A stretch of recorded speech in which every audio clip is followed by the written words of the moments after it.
Back in May and June of 2010, we were debating this very subject about how do we address the failure of a large financial institution. And we basically had two choices, and one was what I call rule of law, and that's enhanced bankruptcy. And the other was what Chairman Baer referred to a minute ago as tools. But that would be tools you give the government. And those are discretion. So really the choice is between rule of law and discretion, government discretion, in my mind. And I would just ask each of you to comment on that. When you have discretion, you have room for powerful lobbies to influence decision-making.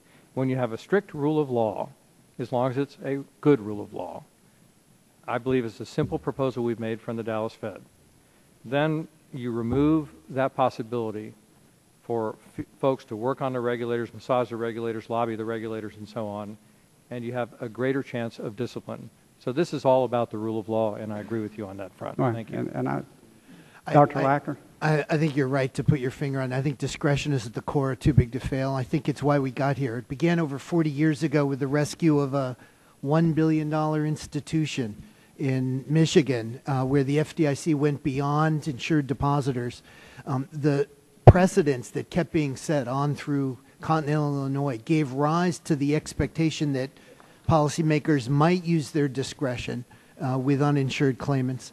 But regulators tried to have it both ways. We tried to, with constructive ambiguity, preserve the fiction that we wouldn't intervene, tried to get people to behave as if we wouldn't intervene, because that aligns incentives correctly and limits risk-taking, and yet we wanted to preserve the discretion to intervene. And markets saw through that.